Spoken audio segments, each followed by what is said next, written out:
After you watch the story of Jeyu and Natif, now let's try to talk the importance of the effects of the globalization experiences of Jeyu and Natif into our real world, into our real life now. Jeyu and Natif's story is a fictional but very plausible since it is, in fact, based on the real life experiences or experience of one of the authors. It was through such friendship that one was able to appreciate the meaning and impact of globalization. We begin our definition of globalization with this narrative to illustrate how concrete the phenomenon is. The story shows how globalization operates at multiple, intersecting levels. The spread of Filipino TV into Malaysia suggests how fast this popular culture has proliferated proliferated across all over Asia. The model United Nations activities that JU and Latif participated in is an international competition about international politics. JU met Latif in Sydney, a global city that derives its wealth and influence from the global capital that flows through it. Sydney is also a metropolis of families of international immigrants or foreigners working in the industries that also sell their products abroad. After the two had gone back to their home countries, Jaya and Latif kept in touch through Facebook, a global social networking site that provides instantaneous communication across countries and continents. They preserved their friendship online and then rekindled this face to face in Singapore, another hub of global commerce with 40% of the population being classified as foreign talent.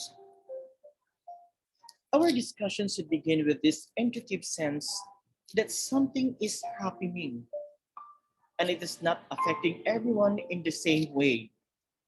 Geostory is a very privileged way of experiencing global flows. But for other people, the shrinking of the world may not be as exciting and edifying.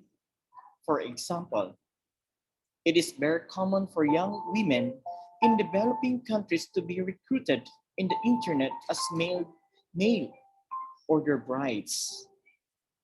For foreign men living in other countries, after being promised a good life once married to a kind husband in a rich city, they end up becoming sexual and domestic servants in foreign lands.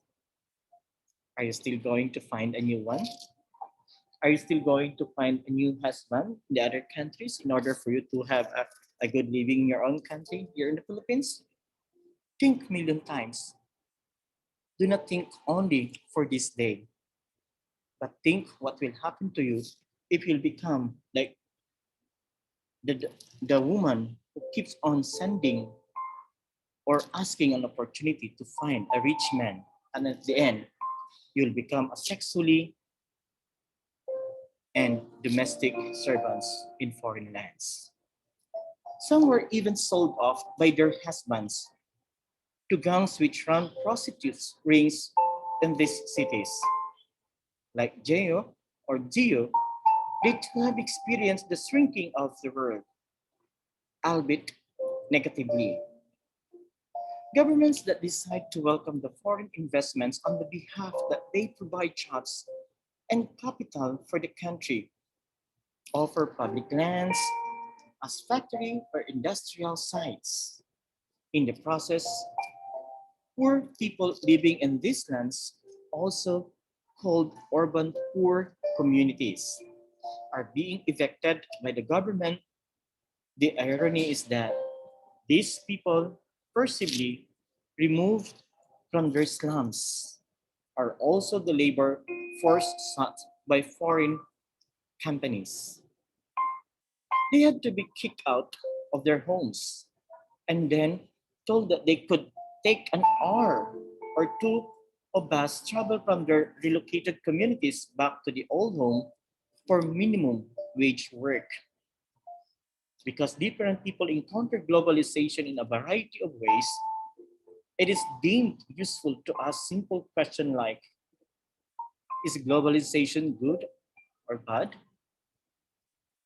It is beneficial or detrimental? The discussions begins with two premises. First, globalization is a complex phenomenon that occurs at multiple levels. Second, it is an even process that affects people differently. In the globalization, most accounts view globalization as primarily an economic process. When a newspaper reports that nationalists are resisting globalization, it usually refers to the integration of the national markets to a wider global market signified by the increased free trade. When activists refer to the anti-globalization movement of the 1990s, they mean resisting the trade deal among countries facilitated and promoted by global organizations like the World Trade Organization. Globalization scholars do not necessarily disagree with people who criticize unfair international trade deals or global economic organizations. In fact, many are sympathetic to the critique of economic globalization. Academics differ from journalists and political activists. However, because they see globalization in much broader terms, they view the process through various lenses that consider multiple theories and perspectives. Academics call this as an interdisciplinary approach, and it is this approach used by the general education courses that you'll be taking alongside this one. And this is now the reason why we need to learn more about the contemporary world, the real happenings, not only in our world, not only in the Philippines, not only in the society, but in our own respective self. The best scholarly description of globalization is provided by Manfred Stager, who described the process as the expansion and the intensification of social relations and consciousness across world time and across world space. Expansions or expansion refers to both the creation of the new social networks and the multiplication of existing connection, but cut across traditional, political, economic, cultural, and geographic boundaries. These various connections occur at different levels. Social media, for example, establish new global connections between people, while international groups of non-governmental organizations or NGOs are networks that connect a more specific group. Social workers and activists from different concerns of the globe. In the story, Geo was able to join a Model UN competition because his university was part of an international network. Intensification refers to the expansion, stretching, and acceleration of these networks. Not only are global connections multiplying, but they are also becoming more closely knit and expanding their reach. For example, there has always been a strong financial market connecting London and New York. With the advent of electronic trading, however, The volume of that trade increases exponentially since traders can now trade more at higher speeds. The connection is thus accelerating. Apart from this acceleration, however, as the world becomes more financially integrated, the intensified trading network between London and New York may expand and stretch to cover more and more cities. After China committed itself to the global economy in the 1980s, for example, Shanghai steadily returned to its old role as a major trading post. It is not only in financial matters that you can find these connections. In 2012, when the monsoon rains flooded much of Bangkok, the Honda plant making some of the critical cars parts temporarily ceased production. This had a strong negative effect on Honda USA, which relied heavily on the parts being imported from Thailand. Not only was it unable to reach the sales targets it laid out, but the ability of the service centers nationwide to assist Honda owners also suffered. As a result, the Japanese car company's global profits also fell. The financial attribute of this definition relates to the way people receive or perceive time and space. Stager notes that globalization processes do not occur merely at an objective, okay, material level but they also involved the subjective plane of human consciousness. In other words, people begin to feel that the world has become a smaller place and distance has collapsed from thousands of miles to just a mouse click away. One can now email a friend in other country and get a reply instantaneously, and as a result begins to perceive their distance as less consequential or consequential. Cable TV and internet has also exposed one to news from across the globe, so now he and she has this greater sense of what is happening in other places. Steger posits that his definition of globalization must be differentiated with an ideology he calls globalism.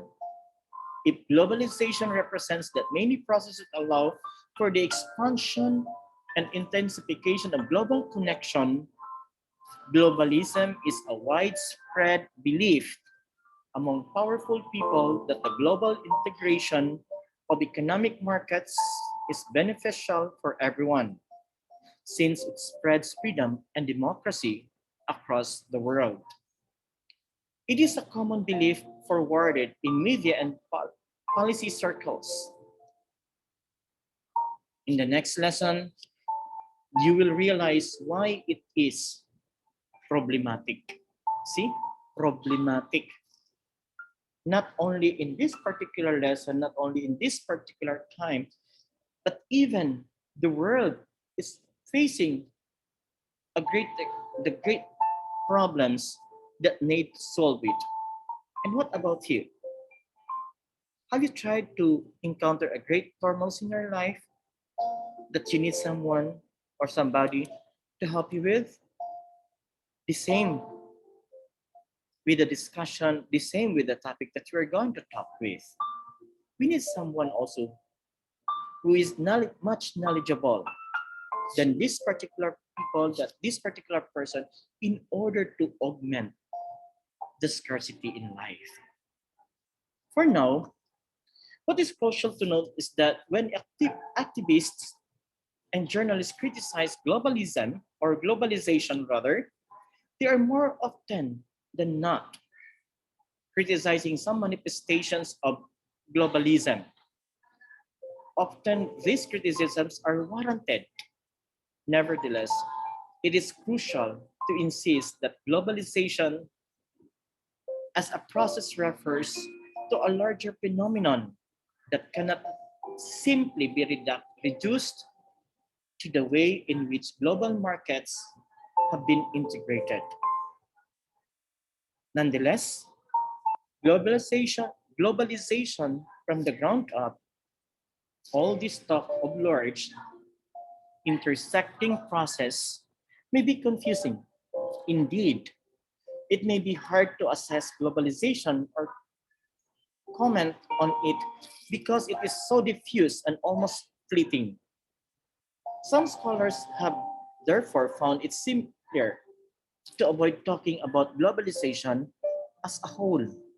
Instead, they want to discuss multiple globalizations instead of a just one process rather.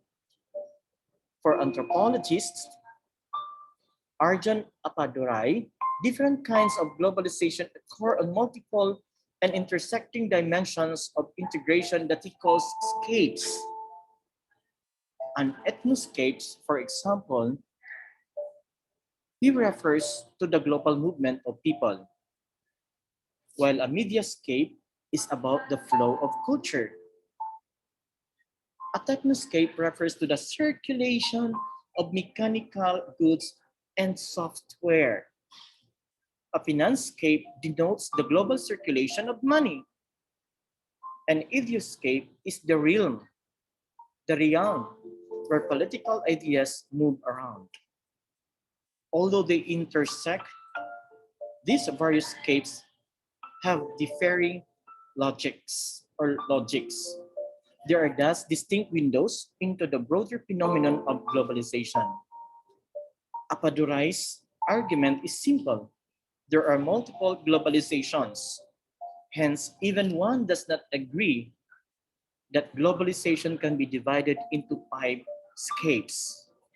It is hard to deny Apadurai's central thrusts of viewing globalization through various leaders or various lenses, so to say, depending on what is being globalized. A different dynamic or dynamics may emerge. So while it is important to us what is globalization, it is likewise important to us what is or are being globalized. Depending on what is being globalized, the vista and conclusion changed. The structure of the lesson that follow will reflect this multidimensional understanding of globalization. Each of the lessons will focus on a particular kind of globalization.